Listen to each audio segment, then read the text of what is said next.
Presentarle al licenciado Ortega, quien es militar de Fuerza Aérea, capitán con una sólida formación en esa institución y quien aparte de esto es licenciado en Relaciones Internacionales con una maestría en la misma área y en el área de Derecho, y al mismo tiempo es investigador de la historia de la aviación dominicana.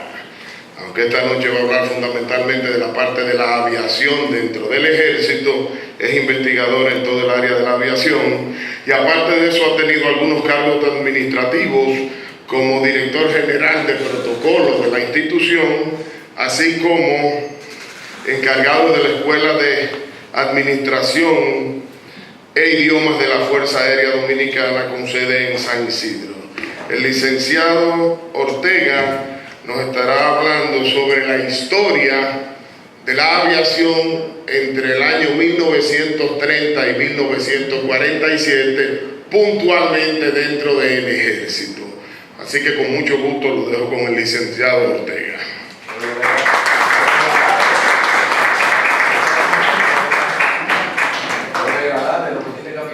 Sí. Dice capitán ahí. Sí, el currículum sí. Sí. No salgo esposado de aquí, ¿no? Casi.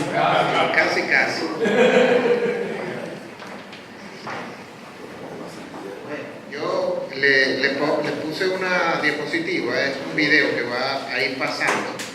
Y ahí ustedes, de acuerdo a lo que yo le voy hablando, ustedes van viendo algunas ilustraciones respecto al trabajo.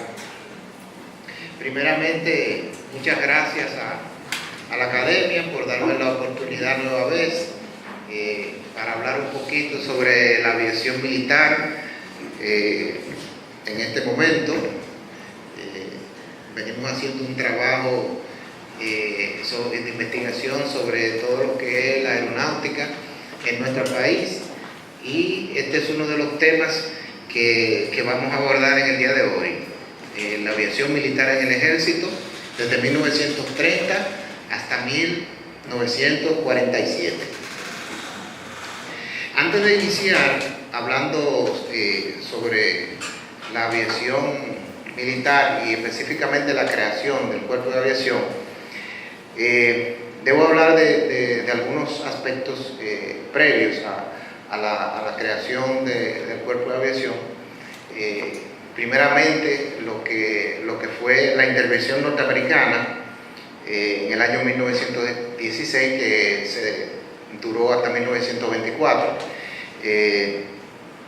Este fue uno de los acontecimientos más importantes, diría yo, que dieron el punto de partida para pensar tal vez en un cuerpo de aviación en la República Dominicana. Ya posterior a la salida de los norteamericanos en el 24, la aeronave de guerra quedó ya, si se puede decir, vista por todas las autoridades y también las personas.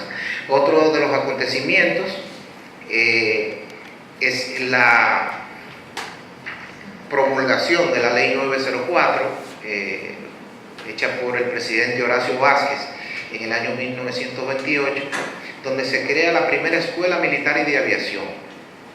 Esos son los dos acontecimientos previos a la creación, al nacimiento de lo que es la aviación militar en la República Dominicana.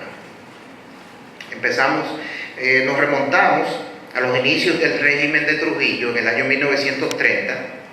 Movimientos de oposición en contra lucharon para la eliminación de la tiranía, la cual era criticada por los indicios de injusticia y crueldad para con los ciudadanos de todo el país.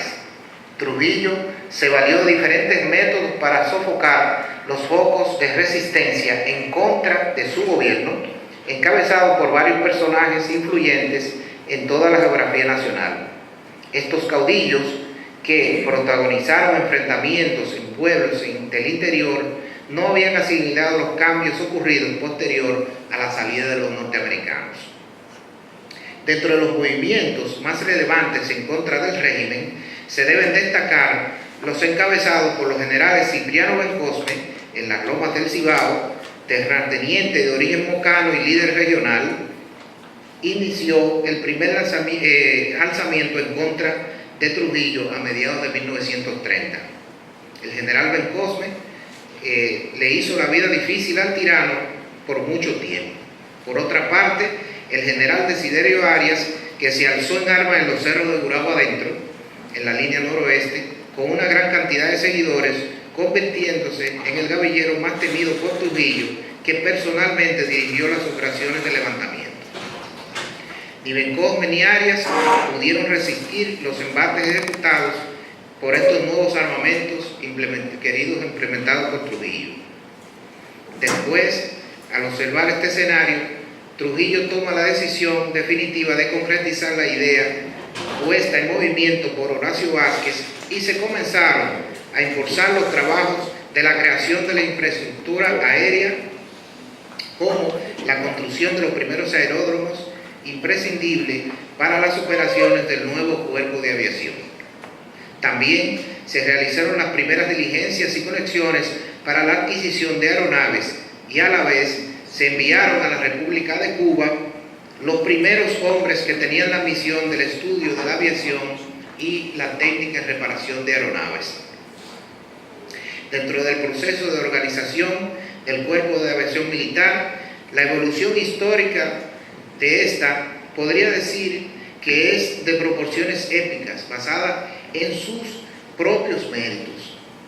Es indudable que la gran cantidad de tipos de aeronaves y de alcance increíble de estos aviones empleados por las Fuerzas Armadas, atribuidos directamente al mismo dictador Trujillo. Al igual que otras naciones de América y la zona del Caribe, la República Dominicana consideró el avión como una herramienta vital para las comunicaciones internas y correos, movimiento de personal y también de seguridad. La República Dominicana no fue una excepción y, al igual que varios países, seleccionó jóvenes oficiales del ejército para viajar a Cuba en el año 1930 para entregar, aprovechando el desarrollo del Cuerpo de Aviación cubano en el campo Columbia, todo ese armamento. Desde los inicios de la dictadura, el presidente Trujillo tuvo la visión de convertir el ejército dominicano en uno de los más poderosos de toda la región. Después de la iniciativa del presidente Vázquez, se crea la primera escuela militar y de aviación. Trujillo retomó ese proyecto de aviación, constituyéndola en una de las áreas a la que él dio más prioridad por ser una de las armas más efectivas, versátiles y útiles. Se inicia el proceso de estructuración en el mes de febrero de 1932. Se promulga la ley donde se crea dentro del ejército el arma de aviación. Esta ley definitivamente organiza el cuerpo aéreo militar en la República Dominicana.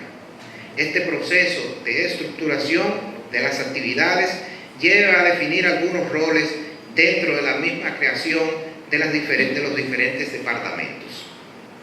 El capitán Aníbal Vallejo Sosa, como miembro del ejército, elaboró la primera propuesta de creación del Cuerpo de Aviación Militar dentro del ejército. El proyecto de Vallejo Sosa estuvo orientado en la organización íntegra de la aviación militar, tomando en cuenta su estructura y personal. Este proyecto tomaba en cuenta la construcción de infraestructura en tierra y material aéreo idóneo para su conformación. A su llegada, procedente de la Escuela Columbia en Cuba, tuvo la visión para esta iniciativa. El costo total de presupuesto de este proyecto ascendía a un monto de 102.100 pesos dominicanos en ese momento. Contemplaba compra de aeronaves del mismo tipo que vendrían a satisfacer todas sus necesidades, de acuerdo a la cantidad de pilotos que en ese momento existían. Este proyecto fue acogido inmediatamente. Después de su evaluación por parte del Cuerpo de Aviación cubano, recomendaron que se hiciera la primera iniciativa en este sentido. Los cubanos fueron enfáticos en la organización y en lo que era la reglamentación de todas las actividades aeronáuticas en ese momento. Tenemos que tomar en cuenta que Cuba ya había desarrollado una aviación militar que, si pudiéramos decir, daba ejemplo a toda la zona de Sudamérica, Centroamérica y todo el Caribe. Cuba en ese momento era un modelo para enviar personal militar a capacitarse en esta rama de la aviación, tanto para pilotos como para técnicos en mantenimiento de aeronaves. El 26 de enero de 1932 se remite el informe final escrito por la Comisión de Oficiales, encabezada por el capitán Torres Minier, jefe del Cuerpo de Aviación de Cuba, y haciendo las recomendaciones pertinentes para el inicio de este proyecto. Con ese objetivo por delante, a mediados de febrero de 1932, se nombra el capitán piloto Aníbal Vallejo Sosa como comandante del Cuerpo de Aviación y como segundo al mando fue designado el primer teniente piloto Fran Félix Miranda. Después de 2 años, el mandato fue alternado y se cambió, y Fran Félix Miranda pasó a ser el comandante y Aníbal Vallejo pasó a ser el segundo al mando.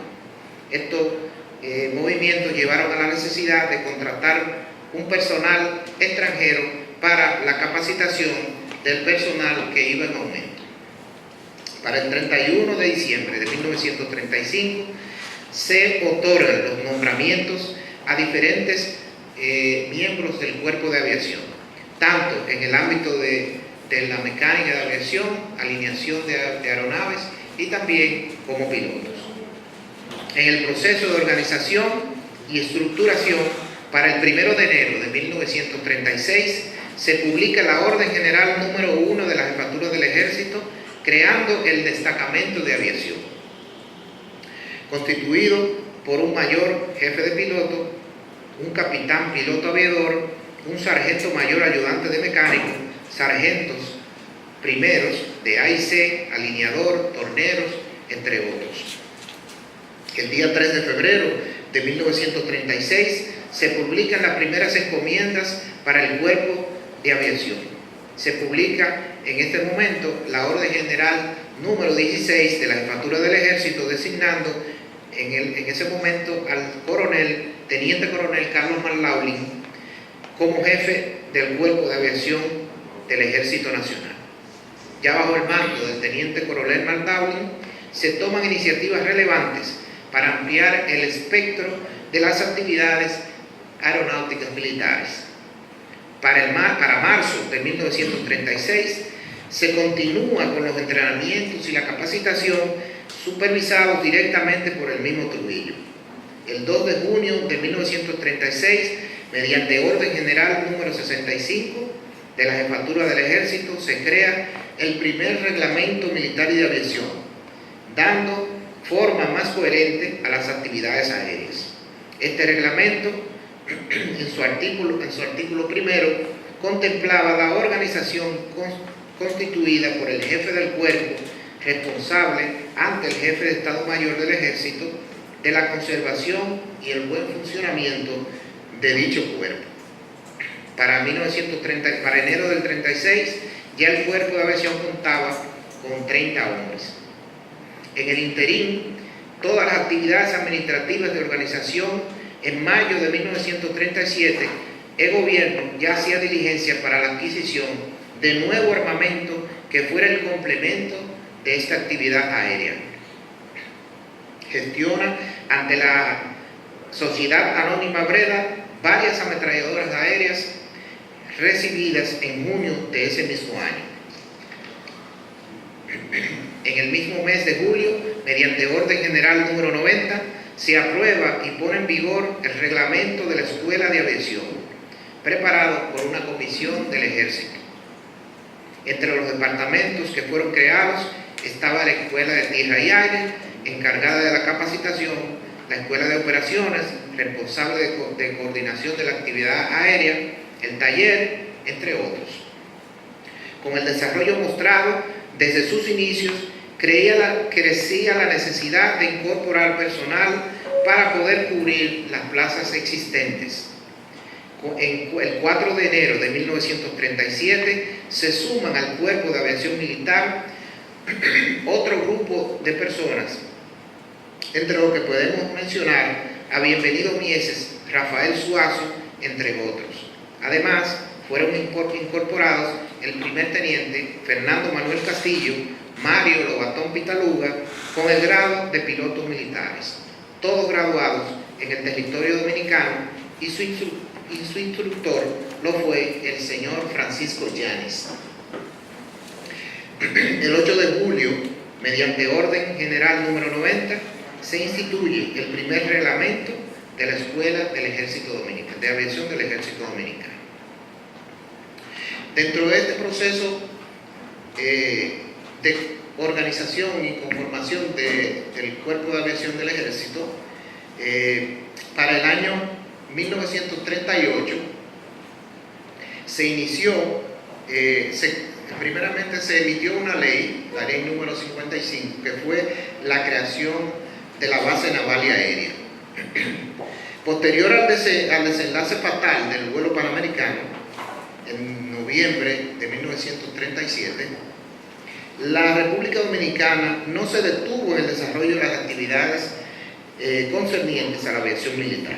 Para el 27 de diciembre de 1938, mediante Ley 55, se crea la Estación Naval y Aérea de Las Calderas, con una organización dependiente del Ejército Dominicano. Esta nueva estación albergaría las unidades de la Marina de Guerra con esencia principal, además de las aeronaves militares anfibias existentes en el Cuerpo de Aviación, situada en la Bahía de Las Calderas, en la parte sur de la República Dominicana. Las unidades aéreas que estuvieron presentes en esa base eran las aeronaves PBI Catalina, utilizados como guardacostas y patrulla.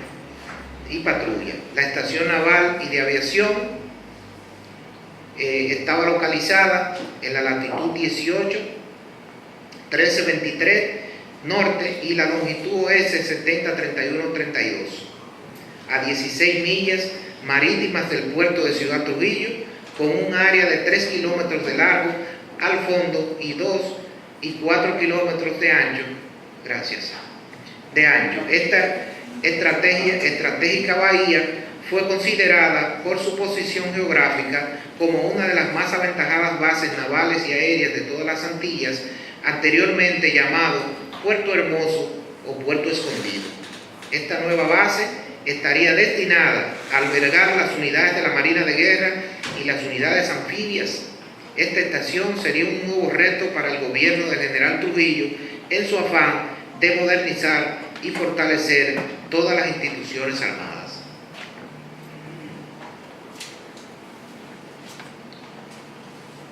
La creación de esta estación naval y aérea fue uno de los pasos importantes para el avance de la organización del Ejército Dominicano.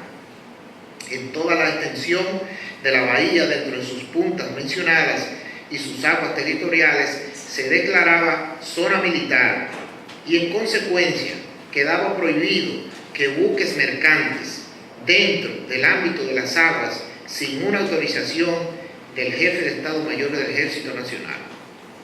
La ley contemplaba además que las unidades y buques de la Marina Nacional serían destinados para el servicio de vigilancia de costas. En la base había un personal auxiliar, además de la Policía Judicial, autorizado para la detención de embarcaciones mercantes que actuasen en violación a la ley de aduanas y puertos y la ley sobre contrabandos, la ley de sanidad, la ley de pesca. Las primeras autoridades que prestaron servicio en dicha base fueron los PBI Catalina. Para poder dar apoyo a esa unidad naval y aérea, se necesitaba personal que pilotara las aeronaves que estarían al servicio, y se tomó la decisión de trasladar desde la aviación militar dominicana un grupo de pilotos experimentados para poder satisfacer esta necesidad. Los oficiales que integrarían este cuerpo de aviación naval lo conformaban los oficiales Ismael Román Carbucia en primera instancia, Juan Martínez Velázquez, Pantaleón Acosta Méndez, Santiago Rodríguez Chavarría, Manuel Rodríguez Negrón, Zacarías Jiménez Acevedo, Emilio Corominas, Miguel Faña Nolasco, Euclides Armando Hernández, Amancio Hernández y Tulio Quirico Reyes. Fueron los primeros pilotos que fueron integrados al Cuerpo de Aviación Naval. Los pilotos navales tenían sus cuarteles en las instalaciones ubicadas dentro de la base de la Marina de Guerra en Sanssouci, y su organización respondía a todas las disposiciones y reglamentos, rangos, uniformes vigentes para la época de la Marina de Guerra Dominicana. Como base de operaciones del Cuerpo de Aviación Naval fue utilizado el antiguo aeródromo denominado Cristóbal Colón, ubicado en las inmediaciones de la base naval de Sanssouci.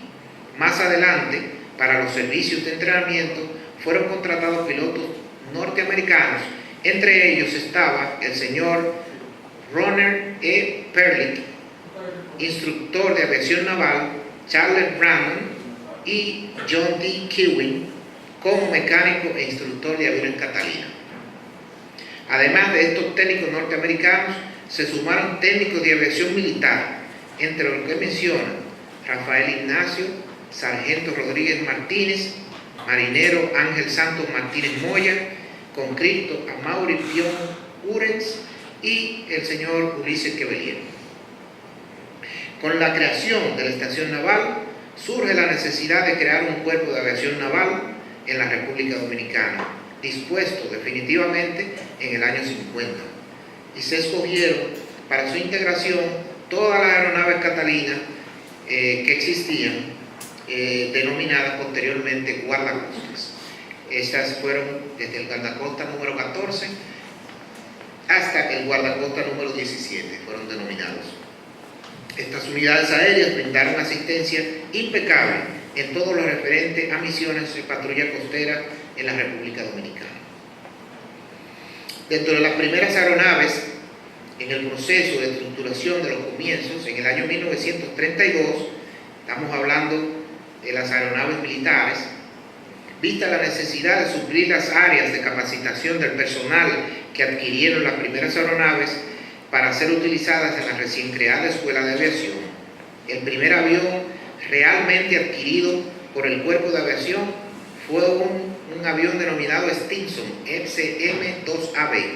Era un monoplano entregado al país en el año 1930. Además, aparte de no tener pilotos disponibles, nadie lo pudo revisar y se mantuvieron inactivos.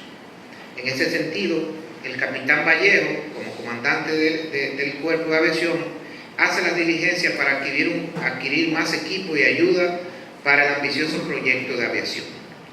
Las primeras compras incluyeron Bellanca Pacemaker con motores Wright en junio del 32, un monoplano con flotadores y otros sobre ruedas, pintados de gris, que fueron con las rayas de la bandera dominicana, que fueron las primeras aeronaves que se le pintó la bandera dominicana. La organización operativa, aunque totalmente militar, de naturaleza, fue por razones puramente contables, de acuerdo a los documentos, que renombraban la Compañía Nacional de Transporte Aéreo en junio de 1934. La línea de transporte cuasi militar está operando con eficiencia en toda la isla y mostrando la bandera nacional.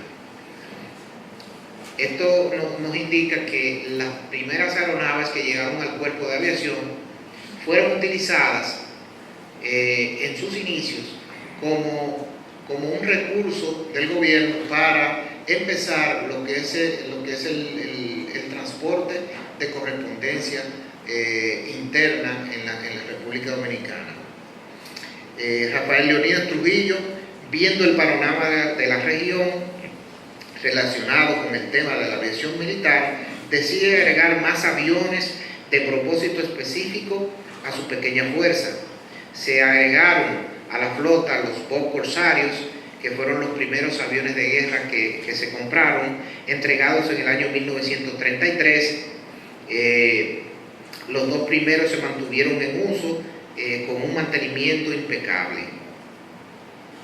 Se fueron usados hasta 1937.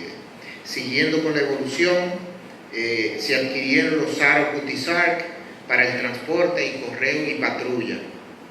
Con un pequeño número de aeronaves, el desarrollo definitivo del cuerpo ocurrió en el 37, cuando se ordenó la compra de aviones Fleet a Canadá.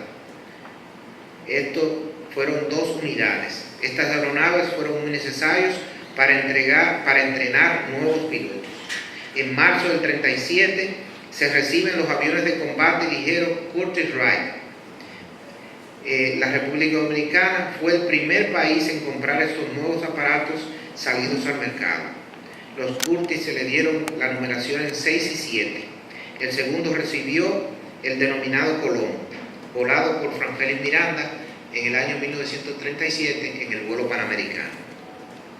El gobierno de Trujillo, deseoso de seguir adquiriendo otros tipos de aeronaves más modernas, después de los Curtiss, adquirió los NA-44 de fabricación norteamericana en junio de 1938. Con series de 1001 utilizados como AT-6, esta aeronave se accidentaron muy fácilmente, y el 23 de mayo del 51 el primero en accidentarse fue el segundo teniente Alfredo Inver MacGregor en uno de estos aviones AT-6. En la comandancia del coronel Carlos McLaughlin, la Escuela de Aviación ordena en 1940 4 aviones Piper J-5AQ para instrucción, así como para vuelos de correo dentro del país. Estos fueron entregados a principios de septiembre de 1941. Los primeros vuelos de estos aviones utilizaron los servicios privados de la Compañía Naviera Dominicana, pero por órdenes de Trujillo fueron agregados al inventario del Ejército el 12 de diciembre de 1941. En abril de 1943, el gobierno compró 3 AT-6C americanos. Estos recibieron la serie 6, 7 y 8, respectivamente. Por una coyuntura de compra, también se adquirió el Curtiss-Wright, estrellado posteriormente. Más adelante se adquirieron más aeronaves, entre los que estaban los Boeing Stearman PT-17, también los BT-13A, Vultee, entre otras aeronaves importantes. Trujillo reconoció que necesitaba invertir más dinero en el cuerpo de aviación. Inició el proceso de negociaciones desde enero de 1946. Uno de los principales beneficiarios de esta millonaria inversión fue la aviación dominicana, enfatizando en la Escuela de Aviación. Se compraron los Corvair PBI Catalina, los OA-10 Catalina, entregándose el 9 de enero del 47. Además, se compró otra partida de aviones AT-6. Además, se adquirieron posteriormente 16 Boeing Stearman PT-13, 6 de los cuales declarados como documentos de exportación como desmantelados para recambios. Esa fue una de las triquiñuelas, como decimos, que Trujillo utilizaba para poder traer las aeronaves debido a las restricciones que le habían puesto los Estados Unidos para la adquisición de aeronaves de guerra en ese momento. También, además, por terceros, se adquirieron los P-38 Lightning, se adquirieron los primeros P-51 y también se adquirieron bombarderos B-25. Trujillo debía seguir equipando el cuerpo de aviación y prolongando el rastro de la historia de la aviación militar nacional, se reafirma que dentro de la compañía de aviación perteneciente al ejército se utilizaron desde 32, además bases aéreas y aeródromos para el aterrizaje de estas aeronaves. Las bases aéreas de la época eran el aeródromo Lindbergh en primera instancia, que fue denominado con el nombre del aviador Charles Lindbergh hasta su llegada en el año 1928. También este aeródromo estaba ubicado por la cercanía de la autopista Duarte, específicamente por el kilómetro 8. Estaba la Sabana de la Encarnación, posterior aeródromo de Miraflores. Este aeródromo se empezó a utilizar en el año 32 y estuvo al servicio hasta finales de 1936. Después se construyó el aeropuerto internacional General Andrews, iniciado a finales de 1936, terminado en el año 1944, a propósito de la celebración del centenario de la independencia nacional. Posteriormente, ya en el año 53, terminó el uso del aeropuerto internacional General Andrews y se pasa a la base aérea Presidente Trujillo, en su momento actual base aérea de San Isidro. Dentro de ese proceso, para hablar de historia, debemos hablar de los personajes, los pilotos, los aviadores que durante su vida ofrecieron su entrega y valor defendiendo los colores patrios. Para continuar en ese proceso de desarrollo, hacemos referencia a las primeras diligencias realizadas mediante trámites diplomáticos, donde se logró que el presidente Federico Ladrero Bru en Cuba enviara personal capacitado a dar instrucción a la República Dominicana. En el 1938, este personal graduó a los tenientes pilotos Antonio Álvarez Albizu, Teófilo Cunha, Alfredo Forteza, Luis Llabre y Ramón Emilio Peralta. La escuela de aviación continuó con los instructores dominicanos, que fueron los primeros dos pilotos instructores dominicanos, que fue Mario Lobatón Pitaluga y Fernando Manuel Castillo, graduados como instructores en nuestro país bajo la directriz de Francisco Llanes. Mediante la presentación de las pruebas del vuelo correspondientes, fueron investidos con el grado de pilotos militares los primeros tenientes del cuerpo de aviación. Estas pruebas consistieron en prácticas de bombardeo, tiro, ametralladoras, viajes de travesía, ida y vuelta a Sabana de la Mar. El segundo curso de aviación comenzó en el 1940, graduándose solo un piloto, Felipe Cartagena Portalatín. Por otro lado, el capitán Santos Mélido Marte, quien también fue piloto, pero nunca fue nombrado como tal ni asignado con ese rol dentro del cuerpo de aviación militar.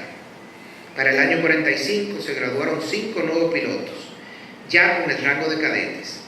En el 1947 se graduaron como pilotos Andrés Rodríguez Méndez, Enrique Prestor Castillo, Ismael Román Carbucia, Pedro Ramón Rodríguez Echavarría, Rafael de la Maza, Luis Morel García, José del Carmen Ramírez y Fernando Batista de la Rosa. En el 47, además, también se gradúa otra selecta promoción de pilotos que llenarían las expectativas creadas para el pilotaje de los nuevos aviones adquiridos.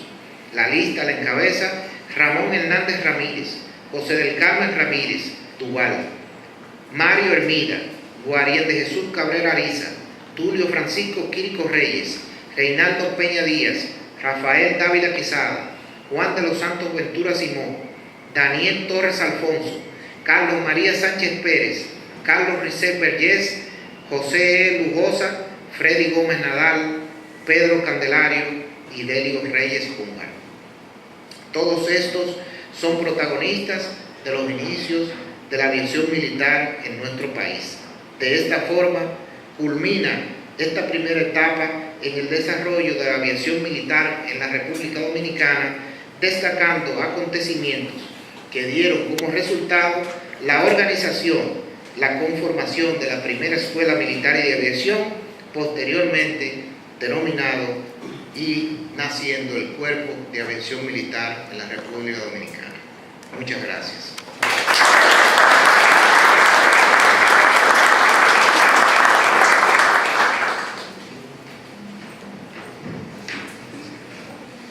Bueno, si hay alguna pregunta para el licenciado Ortega, pues con gusto será contestada.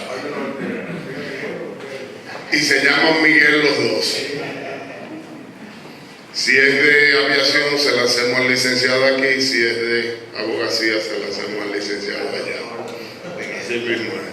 ¿Alguna pregunta para el licenciado?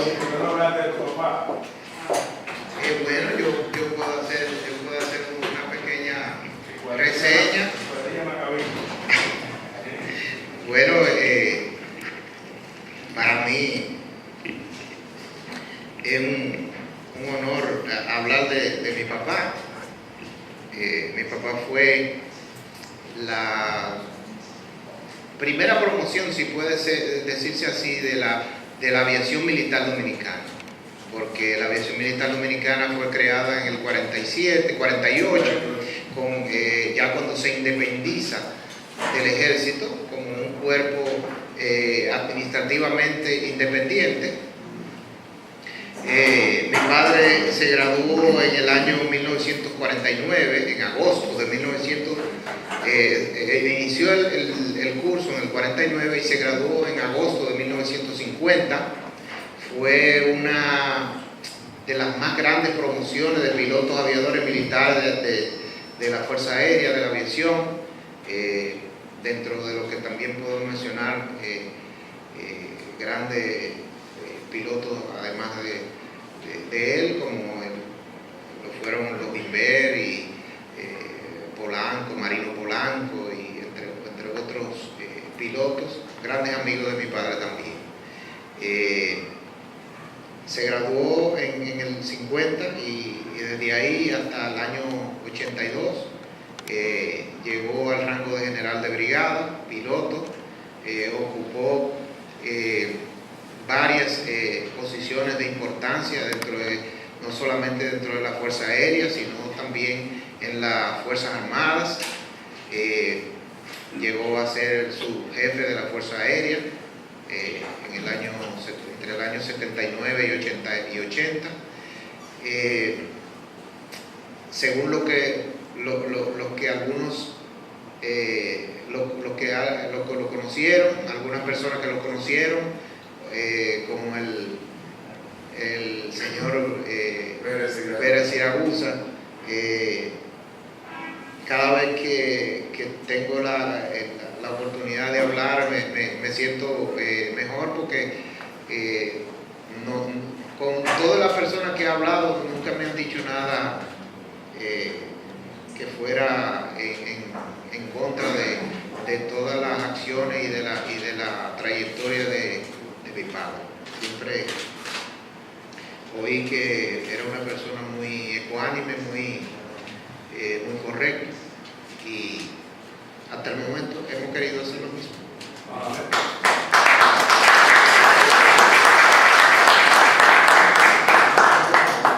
¿Alguna otra pregunta?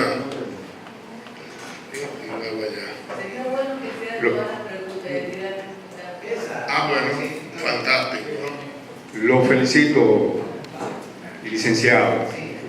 Fue muy sintética y al mismo tiempo aportadora de datos importantes sobre la aviación militar dominicana. Sí. Pero la aviación en sí, la aviación militar, comenzó a crecer como un cuerpo poderoso e independiente dentro de las Fuerzas Armadas, con la compra que Trujillo hizo del material sobrante de la Segunda Guerra Mundial, y después con los aviones Vampiro que le compró a Inglaterra porque Estados Unidos no le quiso vender los F-86 Sabre que inicialmente el gobierno dominicano quería adquirir.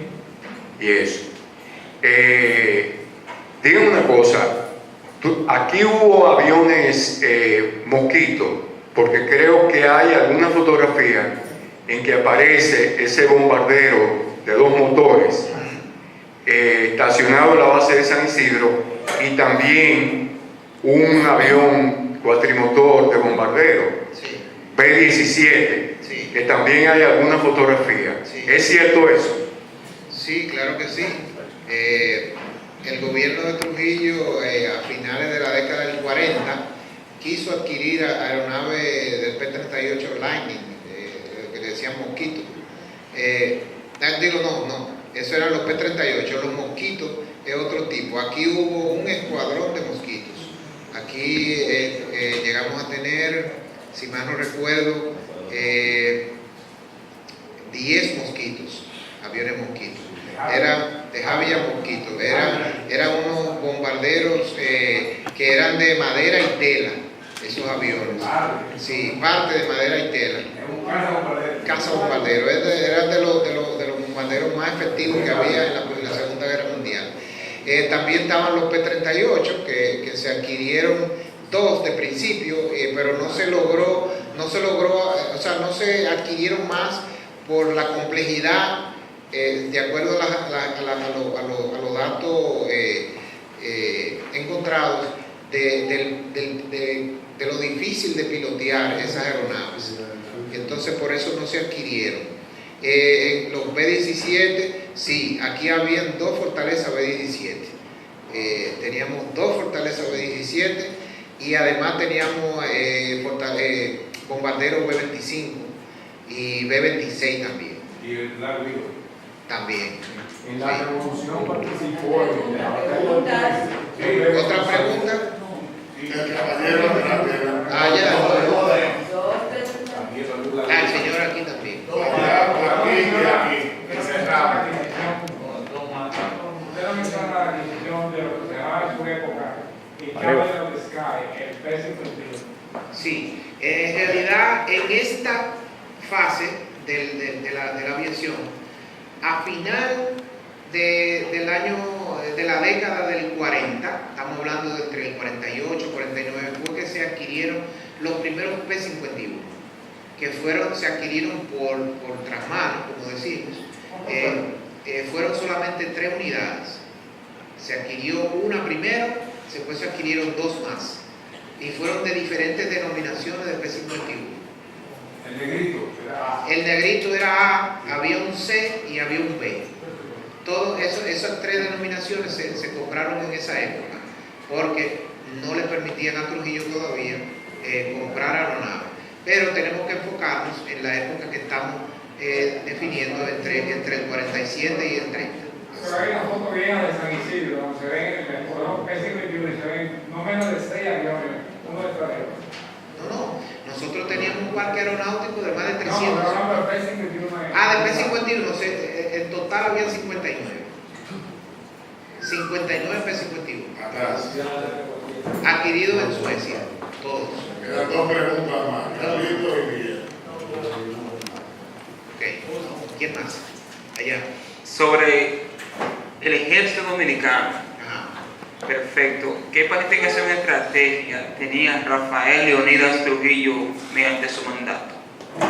¿Qué estrategia tenía Trujillo sobre los altos militares del ejército? ¿Qué estrategia? Bueno, la estrategia de Trujillo era estar todo el tiempo arriba.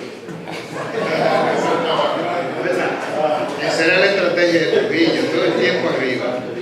Y más con la compra de equipo militar, ya sea de la aviación o del ejército. Se acaba la pregunta. Bueno, muchas gracias, señores. Seguimos. Muchísimas gracias al licenciado Ortega por esa presentación tan ilustrativa. Tenemos como siempre la información de la próxima actividad, que será el miércoles que viene aquí en este mismo salón, en la sede de la academia, y será la presentación del libro La Española y el Caribe 1501-1559 del señor Justo del Río, el cual va a ser presentado por el doctor Frank Moya Pons. Así que los esperamos a todos, y en esta oportunidad aprovechamos para invitar al licenciado y a todos ustedes a un brindis que tenemos en la sala de entrada de la institución. Buenas noches.